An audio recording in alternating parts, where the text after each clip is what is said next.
ಎರಡನೇ ಹಂತದ ಮತದಾನ ನಡೀತಾ ಇದೆ. ಬೆಳಗ್ಗೆಯಿಂದಲೇ ಮತದಾನ ಆರಂಭವಾಗಿದೆ. 142 ಕ್ಷೇತ್ರಗಳಲ್ಲಿ ಈ ಮತದಾನ ನಡೀತಾ ಇರುವಂತದ್ದು.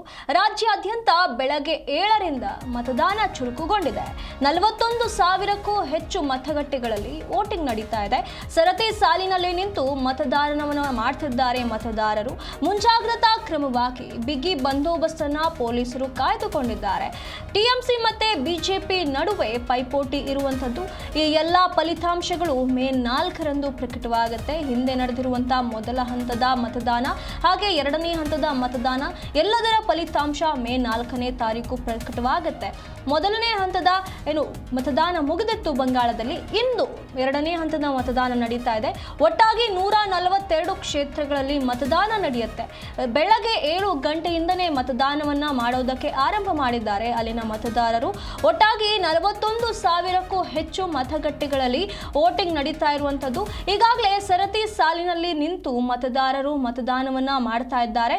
ಆಗ ಈ ಸಮಯದಲ್ಲಿ ಇಲ್ಲಿ ಮತದಾನ ನಡೀತಾ ಇರುವಂತಹ ಸಮಯದಲ್ಲಿ ಯಾವುದೇ ಅಹಿತಕರ ಘಟನೆಗಳು ನಡೆಯದಂತೆ ಎಲ್ಲಾ ಮುಂಜಾಗ್ರತಾ ಕ್ರಮಗಳನ್ನ ಬಿಗಿ ಬಂದೋಬಸ್ತನ್ನ ಈಗಾಗಲೇ ಪೊಲೀಸರು ಕಾಯ್ದುಕೊಂಡಿದ್ದಾರೆ. ಟಿಎಂಸಿ ಮತ್ತೆ ಬಿಜೆಪಿ ನಡುವೆ ಪೈಪೋಟಿ ಇರುವಂತದ್ದು. ಇದೆಲ್ಲದರ ಚುನಾವಣೆ ನಡೆದ ನಂತರ ಮತದಾನವಾದ ನಂತರ ಮೇ 4ನೇ ತಾರೀಕು ಇದರ ಫಲಿತಾಂಶ ಪ್ರಕಟವಾಗಲಿದೆ.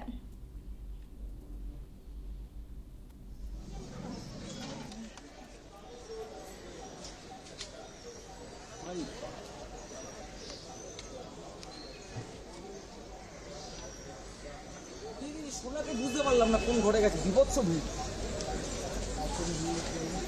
भाई साहब थोड़ा सा बाएं हो जाए ना। ಈಗ ದೃಶ್ಯದಲ್ಲಿ ನೋಡ್ತಾ ಇರಬಹುದು ಜನ ಈಗಾಗಲೇ ಸರತಿ ಸಾಲಿನಲ್ಲಿ ನಿಂತು ಮತದಾರರು ಮತದಾನ ಮಾಡೋದಕ್ಕೆ ಅಂತ ಹೇಳಿ ನಿಂತಿದ್ದಾರೆ. ಸರತಿ ಸಾಲಿನಲ್ಲಿ ಕಾಯ್ದುಕೊಂಡಿದ್ದಾರೆ. ಬೆಳಗ್ಗೆ 7 ಗಂಟೆಯಿಂದಲೇ ಮತದಾನ ಆರಂಭವಾಗಿದೆ. ಹಾಗಾಗಿ ಮತಗಟ್ಟೆಗಳತ್ತ ಜನ ಮುಖ ಮಾಡ್ತಿದ್ದಾರೆ. ಇವಿಎಂ ವಿಚಾರಕ್ಕೆ ಬಿಜೆಪಿ ಮತ್ತೆ ಟಿಎಂಸಿ ಮಧ್ಯೆ ಗಲಾಟೆ ನಡೆದಿದೆ.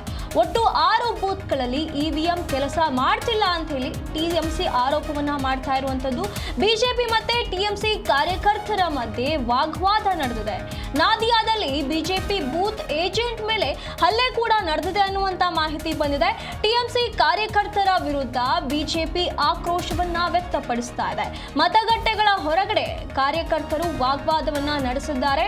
6 ಬೂತ್ಗಳಲ್ಲಿ ಇವಿಎಂ ಕೆಲಸ ಮಾಡ್ತಿಲ್ಲ ಅಂತ ಹೇಳಿ ಆರೋಪವನ್ನ ಮಾಡಲಾಗ್ತಾ ಇದೆ.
ಇದರ ಬಗ್ಗೆ ಹೆಚ್ಚಿನ ಮಾಹಿತಿಯನ್ನು ನಮ್ಮ ಪ್ರತಿನಿಧಿ ಅನಂತರಾಮಯ್ಯ ನೀಡ್ತಾ ಹೋಗ್ತಾರೆ.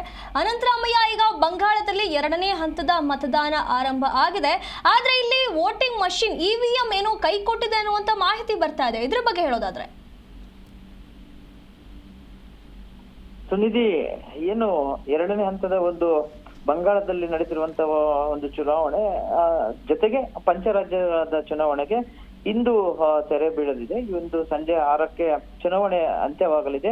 6ರ ನಂತರ ಏನು ಎಲ್ಲರ ಒಂದು ಚುನಾವಣೋತ್ತರ ಸಮೀಕ್ಷೆಗಳ ಬಗ್ಗೆ ಕುತೂಹಲವನ್ನ ಮೂಡಿಸಿರುವಂತದ್ದು. ಈಗಾಗಲೇ ಏನು ಪಶ್ಚಿಮ ಬಂಗಾಳದಲ್ಲಿ 1ನೇ ಹಂತದ ಮತದಾನ ಮುಗಿದಿತ್ತು.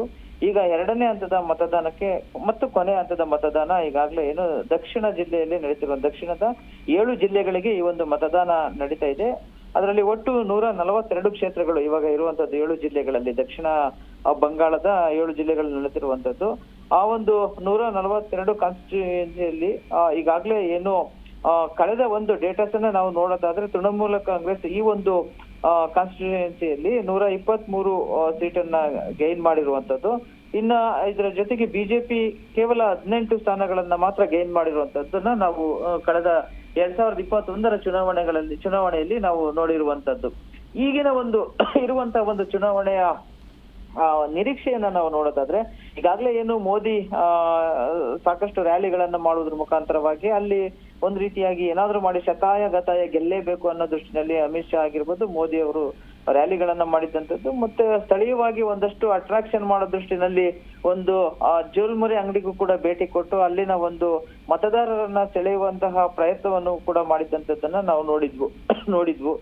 ಜೊತೆಗೆ ಇನ್ನೂ ಒಂದು ನಿನ್ನೆ ನಡೆದಂತ ಒಂದು ಘಟನೆಯನ್ನು ನೋಡಿದಾಗ ಏನು IPS ಅಧಿಕಾರಿ ಅಜಯ್ ಪಾಲ್ ಶರ್ಮಾ ಮತ್ತೆ ತೃಣಮೂಲ ಕಾಂಗ್ರೆಸ್ ಲೀಡರ್ ಆಗಿರುವಂತಹ ಜಹಾಂಗೀರ್ ಖಾನ್ ನಡುವಿನ ಒಂದು ವಾಗ್ವಿವಾದವನ್ನು ಕೂಡ ನಾವು ನೋಡಿದ್ವಿ. ಏನು IPS ಅಧಿಕಾರಿ ಅಜಯ್ ಪಾಲ್ ಶರ್ಮಾ ಅವರನ್ನ ಅಲ್ಲಿ ಚುನಾವಣಾ ವೀಕ್ಷಕರನ್ನಾಗಿ ಈಗಾಗಲೇ ಏನು ಸೆಂಟ್ರಲ್ ಅಂದ್ರೆ ಚುನಾವಣಾ ಆಯೋಗ ನೇಮಕ ಮಾಡಿರುವಂತದ್ದು ಉದ್ದೇಶಪೂರ್ವಕವಾಗಿ ನೇಮಕ ಮಾಡಲಾಗಿದೆ ಅಂತ ಹೇಳಲಾಗ್ತಿತ್ತು. ಮತ್ತೆ ಎನ್ಕೌಂಟರ್ ಸ್ಪೆಷಲಿಸ್ಟ್ ಆಗಿರುವಂತವ್ರು ಇಲ್ಲಿ ಅವರ ಆಟ ಏನು ನಡೆಯೋದಿಲ್ಲ ಅಂತ ಹೇಳ್ಬಿಟ್ಟು ತೃಣಮೂಲ ಕಾಂಗ್ರೆಸ್ ಅದಕ್ಕೆ ತಿರುಗೇಟನ್ನು ಕೊಟ್ಟಿದ್ದಂಥದ್ದು. ಕಾರಣ ಏನಪ್ಪಾ ಅಂದ್ರೆ ತೃಣಮೂಲ ಕಾಂಗ್ರೆಸ್ನ ಅಭ್ಯರ್ಥಿಯಾಗಿರುವಂತಹ ಜಹಾಂಗೀರ್ ಖಾನ್ ಅವರ ಟಾರ್ಗೆಟ್ ಮಾಡಿ ಏನು ಈ ಅಜಯ್ ಪಾಲ್ ಶರ್ಮಾ ಅವರು ನಿನ್ನೆ ಒಂದು ವಿಡಿಯೋ ಕೂಡ ವೈರಲ್ ಆಗಿದ್ದಂಥದ್ದು. ಅಂದ್ರೆ ಇಲ್ಲಿ ಯಾವುದೇ ರೀತಿಯಾದಂತಹ ಒಂದು ದರ್ಪ ನಡೆಯೋದಿಲ್ಲ, ಚುನಾವಣೆಯಲ್ಲಿ ಜನಗಳನ್ನ ಎದುರಿಸಿ ವೋಟ್ ಹಾಕುವಂತಹ ದರ್ಪಗಳು ನಡೆಯೋದಿಲ್ಲ ಅಂತ ಹೇಳ್ಬಿಟ್ಟು ಅವರು ವಾರ್ನನ್ನ ಮಾಡಿದ್ರು. ಇದಕ್ಕೆ ಸಂಬಂಧಪಟ್ಟಂಗೆ ಏನು ಈ ಜಹಾಂಗೀರ್ ಖಾನ್ ಅವರು ಕೂಡ ಒಂದು ಪ್ರೆಸ್ ಮೀಟ್ ನಲ್ಲಿ ಸ್ಟೇಟ್ಮೆಂಟ್ ಅನ್ನು ಕೊಟ್ಟಿದ್ರು. ಏನು ಅಂದ್ರೆ ನೀವು ಅಲ್ಲಿ ಸಿಂಗಮ್ ಆಗಿರ್ಬೋದು, ಬಟ್ ನಾನು ಪುಷ್ಪ ಅಂತ ಹೇಳಿದ್ರು. ಅಂದ್ರೆ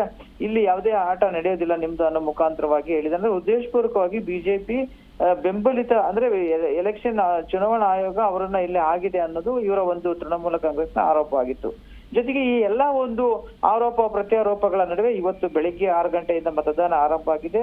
ವ್ಯಾಲಿ ಎಂಬ ಒಂದು ಕ್ಷೇತ್ರದಲ್ಲಿ ಈಗಾಗಲೇ ಏನು EVM ಗ್ಲಿಚಸ್ ಸ್ಪಾರ್ಕ್ ಆಗಿದ್ರಿಂದಾಗಿ ಅಲ್ಲಿ ಸ್ವಲ್ಪ ಕ್ಲಾಶಸ್ ಕೂಡ ಆಗಿದೆ. ಇದಕ್ಕೆ ಸಂಬಂಧಪಟ್ಟಂಗೆ ಈಗಾಗಲೇ ಇಬ್ಬರನ್ನ ಅರೆಸ್ಟ್ ಕೂಡ ಮಾಡಲಾಗಿದೆ. ಇನ್ನ ಕುತೂಹಲ ಮೂಡಿಸಿರುವಂತದ್ದು ಭವಾನಿಪುರದ ಒಂದು ಮತದಾನ. ಅಂದ್ರೆ ಭವಾನಿಪುರದಲ್ಲಿ ಈಗಾಗಲೇ ಮಮತಾ ಬ್ಯಾನರ್ಜಿ ಅವರು ಅಂದ್ರೆ ಅಲ್ಲಿ ಮುಖ್ಯಮಂತ್ರಿ ಆಗಿರುವಂತಹ ಮಮತಾ ಬ್ಯಾನರ್ಜಿ ಮತ್ತೆ ಬಿಜೆಪಿಯ ಸುವೇಂದು ಅಧಿಕಾರಿ ಇಲ್ಲಿ ಸ್ಪರ್ಧೆ ಮಾಡಿದ್ರಿಂದ ಆ ಒಂದು ಕ್ಷೇತ್ರದ ಎಲ್ಲರ ಒಂದು ಕುತೂಹಲವನ್ನ ಕೆರಳಿಸಿದೆ.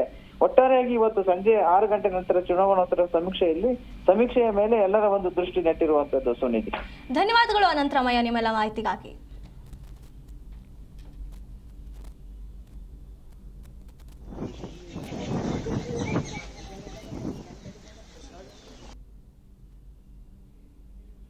You go and ask them.